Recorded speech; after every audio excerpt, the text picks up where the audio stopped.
एक ऐसी कहानी के बारे में सोचते हैं जो सुनने में बिल्कुल फिल्मी लगती है, पर है 100% असली। ये कहानी है भूख की, हताशा की और फिर टेक्नोलॉजी के एक ऐसे जादू की जिसने एक इंसान की जिंदगी को पूरी तरह से पलट कर रख दिया। तो कहानी की शुरुआत होती है इस नंबर से, 23। सिर्फ 23 रुपए, बस इतना ही था राहुल की जेब में। 2 दिन से कुछ खाया नहीं था और आगे क्या होगा इसका कोई अंदाजा नहीं, 0। और फिर कुछ ही समय बाद बैंक बैलेंस में ये रकम थी, 1,06,00,000 रुपए। तो ये कैसे हुआ? ये जो नामुमकिन सा लगने वाला सफर है, ये सिर्फ 11 महीनों में कैसे पूरा हुआ? चलिए आज इसी कहानी को समझते हैं। ये कहानी है राहुल की और कैसे उसने टेक्नोलॉजी की मदद से अपनी किस्मत खुद लिखी। तो हर बड़ी कहानी की तरह इसकी भी शुरुआत एक बहुत ही मुश्किल दौर से होती है। समझते हैं कि राहुल की जिंदगी उस वक्त कैसी थी। जरा सोचिए, उत्तर प्रदेश का एक 22 साल का नौजवान, लॉकडाउन में पिता का छोटा मोटा जो भी बिजनेस था वो पूरी तरह ठप हो गया। परिवार पर कर्ज का भारी बोझ और घर में खाने तक के लाले पड़े हुए थे। नौकरी के लिए जहां भी जाओ एक ही जवाब मिलता, भाई एक्सपीरियंस नहीं है। और उसके पास था क्या? सिर्फ एक पुराना टूटा हुआ फोन जिसकी स्क्रीन भी चटक चुकी थी। बस यही थी उसकी पूरी दुनिया। और फिर एक रात लगभग 2 बजे जब चारों तरफ निराशा थी, उसी टूटे हुए फोन पर उसने एक रेडिट पोस्ट देखी और उस पोस्ट ने मानो सब कुछ बदल दिया। पोस्ट में बताया गया था कि कैसे लोग चैट जीपीटी से कंटेंट लिखवाकर डॉलर्स में कमा रहे हैं। बस यहीं से एक छोटी सी उम्मीद की किरण दिखाई दी। अब ये सिर्फ एक आइडिया नहीं था, ये जिंदगी बचाने का एक मौका था। राहुल ने एक पल भी नहीं गंवाया, फौरन इस पर काम करना शुरू किया और जो रिजल्ट आया ना, उसने उसकी जिंदगी का रास्ता ही बदल दिया। उसने फौरन एक फ्री चैट जीपीटी अकाउंट बनाया और कांपते हाथों से अपना पहला सवाल टाइप किया। देखिए, ये कोई बड़ा सपना नहीं था, ये उस पल की सबसे बड़ी, सबसे जरूरी हकीकत थी। मैं कल तक 500 रुपए कैसे कमा सकता हूं? और देखिए प्रोसेस कितना सीधा साधा था। चैट जीपीटी ने उसे अपवर्क पर एक प्रपोजल लिखने का आइडिया दिया। अपवर्क मतलब एक ऑनलाइन फ्रीलांसिंग प्लेटफॉर्म। राहुल ने ये सब पहले कभी नहीं किया था, लेकिन एआई ने उसे एक सैंपल प्रपोजल भी लिखकर दे दिया। उसी टूटे फोन पर टूटी फूटी इंग्लिश में उसने एक प्रपोजल तैयार किया और भेज दिया।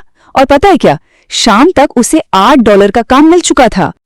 ये जो $8 थे मतलब करीब 600 रुपए, ये सिर्फ पैसे नहीं थे, ये एक सबूत था इस बात का कि हाँ, हालात बदले जा सकते हैं। ये भूख से आजादी की तरफ पहला कदम था। ये वो उम्मीद थी जो बताती है कि कितनी भी अंधेरी रात क्यों न हो, सुबह जरूर होती है। इस पहली कमाई ने राहुल के अंदर सोए हुए एक एंटरप्रेन्योर को जगा दिया। और यहाँ एक बहुत जरूरी बात है, एक छोटी सी जीत भी आपको बड़ी छलांग लगाने का कॉन्फिडेंस दे देती है। अब वो सिर्फ दूसरों के लिए काम नहीं करना चाहता था।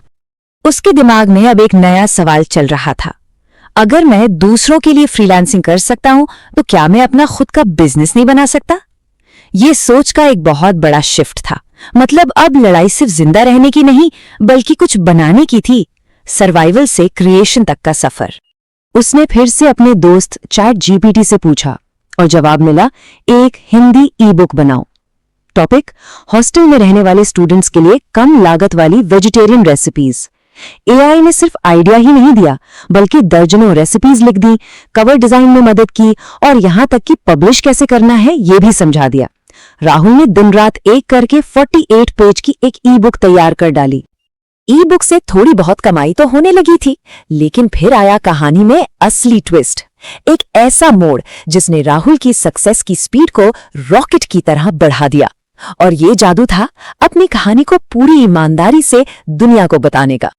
उसने फैसला किया कि वो अपनी कहानी सबको बताएगा और एक बार फिर चैट जीपीटी की मदद ली एक जबरदस्त ट्विटर थ्रेड लिखने के लिए, जिसका टाइटल था, मैंने चैट जीपीटी का इस्तेमाल करके 30 दिनों में 0 से 10,000 रुपए कैसे कमाए। ये जो ईमानदारी थी ना इस कहानी में, वो सीधे लोगों के दिल तक पहुंच गई। तो इसका असर क्या हुआ? वो ट्वीट हो गया वायरल। अब देखिए, ट्वीट से पहले उसकी कुल कमाई थी करीब 8,000 रुपए, लेकिन ट्वीट वायरल होने के बाद सिर्फ कुछ ही दिनों में उसकी ई बुक की सेल से उसे 1 लाख रुपए से ज्यादा की कमाई हुई। ये एक मैसिव जंप था। तो इन पैसों का उसने किया क्या? सबसे पहला काम, उसने अपने पिता का 7 लाख रुपए का कर्ज उतारा। फिर अपने काम के लिए 17,000 रुपए का एक सेकंड हैंड लैपटॉप खरीदा और पहली बार घर में ब्रॉडबैंड कनेक्शन लगवाया। ये सिर्फ खर्चे नहीं थे, ये एक इन्वेस्टमेंट था अपने परिवार में और अपने आने वाले कल में। अब इस वायरल सक्सेस से राहुल का कॉन्फिडेंस बहुत बढ़ गया था। अब वो एक बड़े और टिकाऊ बिजनेस मॉडल के बारे में सोच रहा था और अगले 6 महीने उसकी जिंदगी के सबसे बड़े टर्निंग पॉइंट बनने वाले थे। तो चलिए उसका अगला प्लान देखते हैं। उसने AI समाचार नाम की एक वेबसाइट बनाई। मॉडल एकदम सिंपल और क्लियर था। पहला, ChatGPT और कैनवा का यूज करके रोजाना AI से जुड़ी खबरें हिंदी में लिखना। दूसरा, इन आर्टिकल्स को अपनी वर्डप्रेस वेबसाइट पर डालना। और तीसरा, वेबसाइट पर जो ट्रैफिक आएगा उससे पैसे कमाना। इसके लिए उसने गूगल एडसेंस और एफिलिएट लिंक्स का इस्तेमाल किया। ये पूरा एक सोचा समझा प्रॉपर बिजनेस प्लान था और उसकी मेहनत रंग लाई। वेबसाइट पर ट्रैफिक और कमाई दोनों बढ़ने लगे। जब उसकी साइट पर हर महीने लाखों लोग आने लगे तो एक अमेरिकी एड टेक कंपनी ने उसे नोटिस किया। उन्होंने राहुल को उसकी वेबसाइट खरीदने का ऑफर दिया और डील फाइनल हुई $1.1 मिलियन में। वो लड़का जिसकी जेब में सिर्फ 23 रुपए थे, अब एक करोड़पति था। पैसा तो आ गया, लेकिन कहानी यहाँ खत्म नहीं होती। असल में यहाँ से तो एक नया चैप्टर शुरू होता है, सफलता के बाद की जिंदगी का और जिंदगी के एक नए मकसद को ढूंढने का। और ये बहुत इंटरेस्टिंग पॉइंट है। पैसा आने के बाद राहुल की टेंशन बदल गई। पहली टेंशन थी कि अगली रोटी का जुगाड़ कैसे होगा, और अब टेंशन ये थी कि कहीं ये सारा पैसा चला न जाए। मतलब सक्सेस अपने साथ एक अलग ही तरह का स्ट्रेस लेकर आई थी। लेकिन राहुल ने इस नए चैलेंज का सामना भी उसी टूल से किया जो उसे यहां तक लाया था, ChatGPT। उसने अपनी एंजाइटी को मैनेज करने के लिए ChatGPT से CBT टेक्निक सीखी और सबसे जरूरी बात, वो अपनी जड़ों को नहीं भूला। उसने अपने गांव के 9 बच्चों को लैपटॉप गिफ्ट किए और कोड बुक नाम का एक NGO शुरू किया ताकि वो उन बच्चों को AI स्किल्स सिखा सके जिसने उसकी अपनी जिंदगी बदली थी। तो राहुल की ये कहानी हमें एक बहुत ही जरूरी सवाल के साथ छोड़ जाती है।